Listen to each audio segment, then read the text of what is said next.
Windows are finally here. So today we are removing these crappy old Seitz windows, overpriced, plasticky, load of rubbish, and we're going to be installing some Motorcraft windows.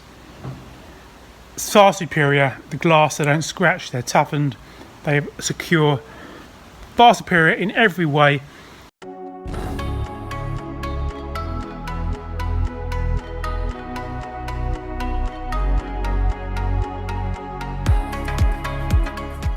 So the holes for the original windows was smaller, so I've cut those out and I've used a jigsaw to do that. There's only 18mm ply with fiberglass on both faces, so a jigsaw blade did it nicely. If you're going to do this, use a good quality blade. I'm now going to put in some timber because this middle section here is not particularly strong now, so I'm going to put some sturdy timber in there, down from bottom to top. And then we're going to make sure we've got some timber across the top and bottom of windows as well, to make it nice and strong.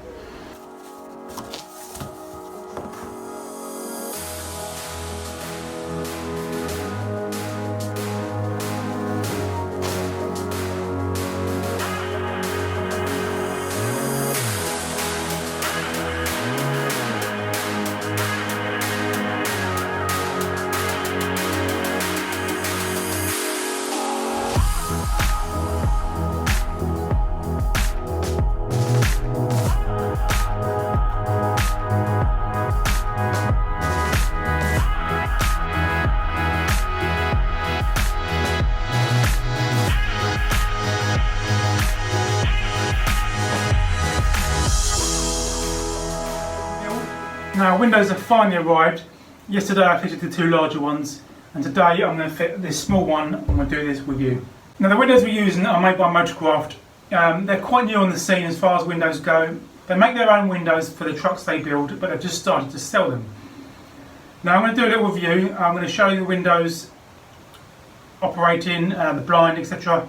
But I'm not going to do it just yet because the inside of the truck is a bit of a mess, and I don't want to detract from the loveliness of the windows. So I'm going to put these walls up and give it a bit more finished look before I show you those. So we've marked out our cut line. We're going to put some framing around here to support the window and the wall. Gives us more to glue to. Also we've got cabinets coming up here, so I want some timber in the wall to support those as well. Then we've got the bathroom wall in here. Not entirely sure where the bathroom wall is going to go because it is dictated partly by where this blind is going to go. But we want to try and get this wall as far this way as we can to give us more space up there. So we're going to do the minimum requirement right now, which is just box this out, cut it and fit it, and then we'll work out where the bathroom wall is going to go and put more timbers in for the wall. So I've already cut this piece of wood. We're just going to bond it in here.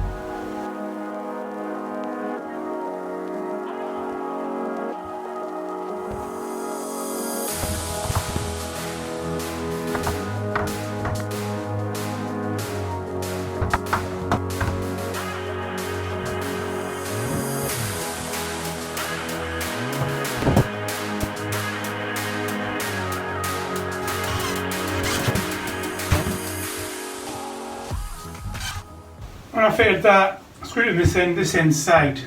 It would have been very easy for me to walk away and not check it. So whatever you're doing, keep checking. Always check what you're doing, check it's square, check the lines there, secure it in place. Otherwise you come back to something's glued in the wrong place and then you'll remove it and do the job again. It's just hard work. So these are the windows I put in yesterday. They obviously need painting to match the truck. So we'll do that, but at a much later date because there's bound to be other things that need painting. Now they're in, I think I'm going to put the awning on and then the lighting under the awning because we know what height. I was reluctant to do any of that until these were fitted. This is the fitting kit that came with it, and it's all pretty self-explanatory: brackets, screws. So just going to get straight on with it. The first job is to work out the position. I'm just going to sit somewhere below those windows, and it's 2.7 metres long, and we've got 2.9 between the back of the truck and the door. So there's not too many options really about where it goes. So we're just gonna decide a height, put a line, and then work out where these brackets are gonna fit, drill some holes.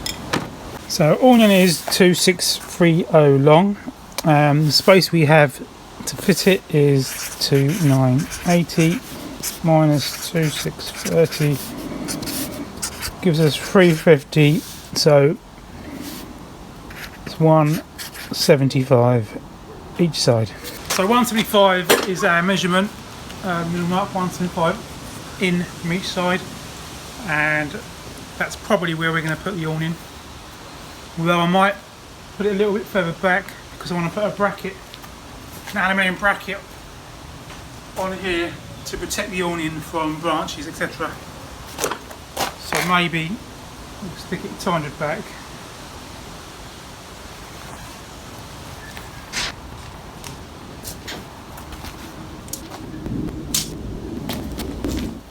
I've just recalculated because I hadn't included the aluminium profile at the end.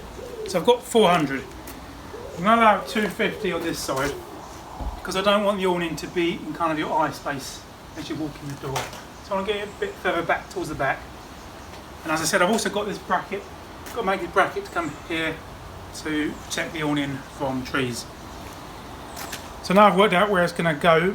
I'm going to mark the brackets.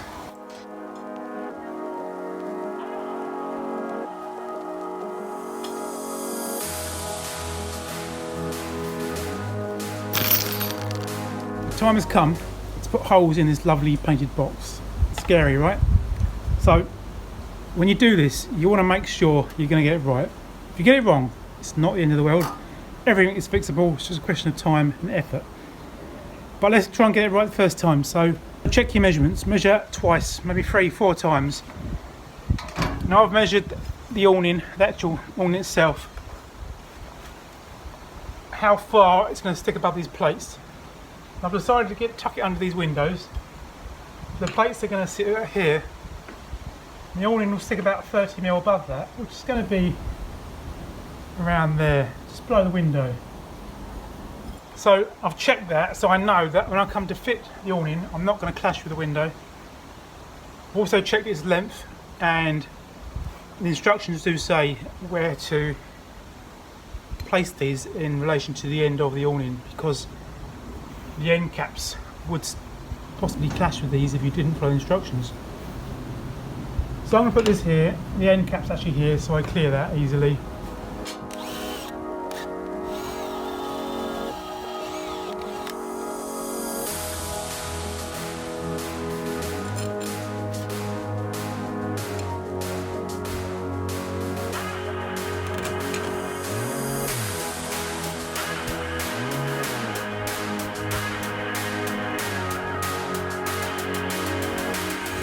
Bracket number 1 is fixed.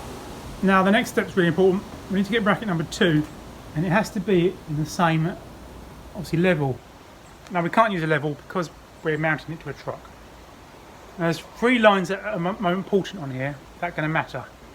We've got the vertical line of the door, we've got the vertical line of the back wall, and then we've got the horizontal line of the bottom of the windows.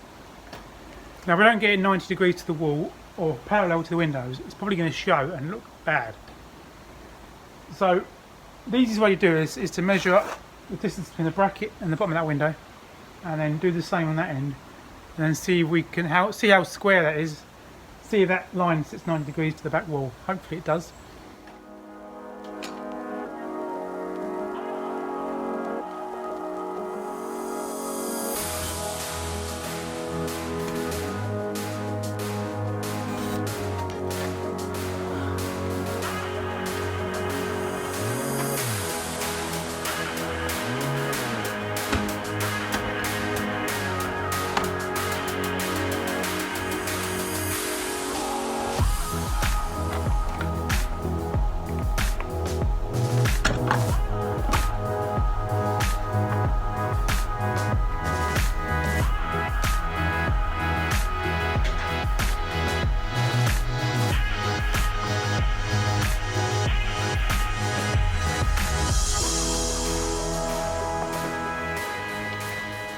Just goes to show even jobs like this can be done on your own.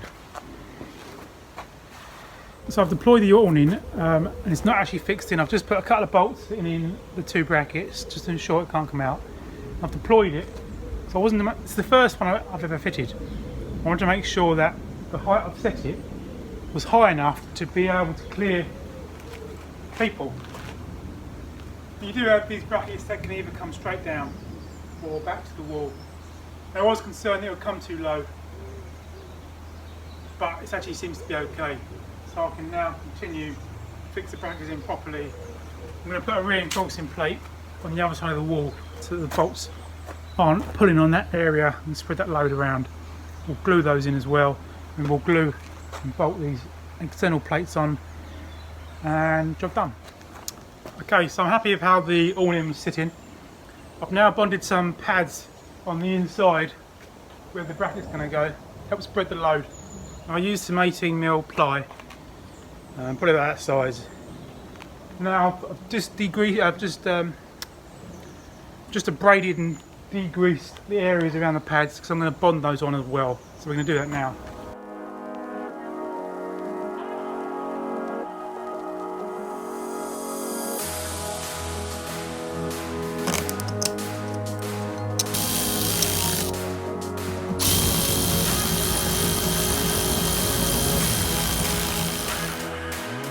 So they're all glued and screwed now. Only thing left to do is to put the awning on and secure that in place. So let's do that.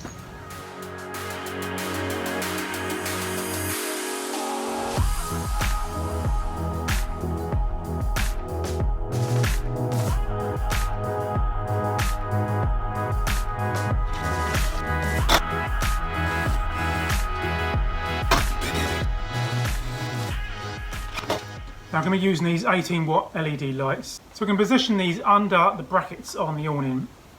Because we have a bracket here which is bonded on, it creates a rain shield. So any rain is going to come around here, which protects the hole for the wire and the bolt.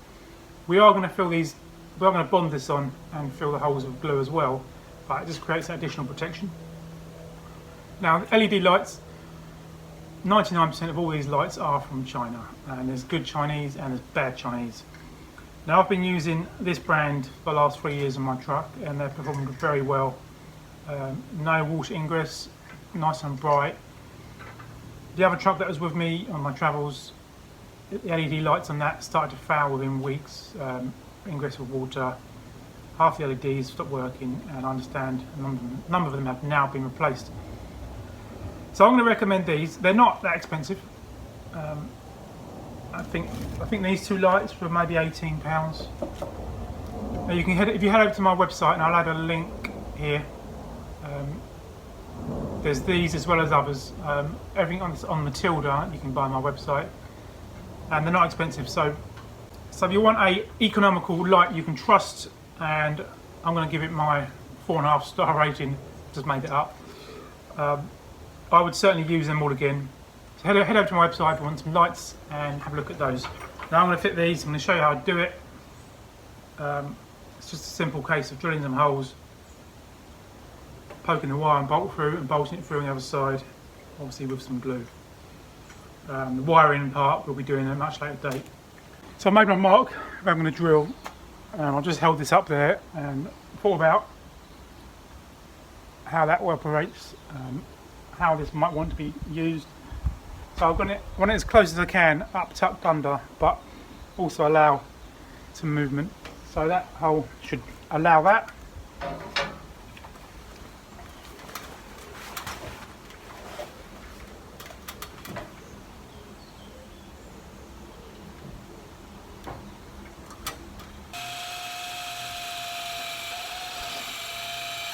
I've done a quick fit check to make sure I'm happy.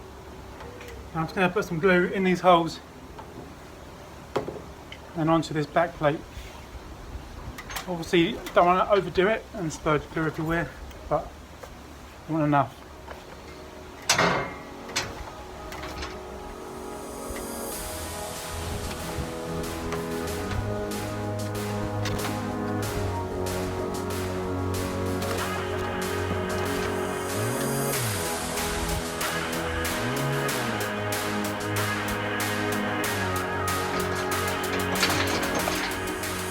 So first light done, now move on to the second.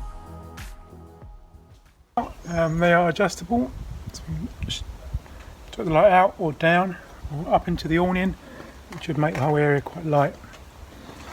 Have one there. I'm going to leave them pointing down so the glue sets. The cable has a little bit of slack on it, so when you adjust them you're not pulling on the glue.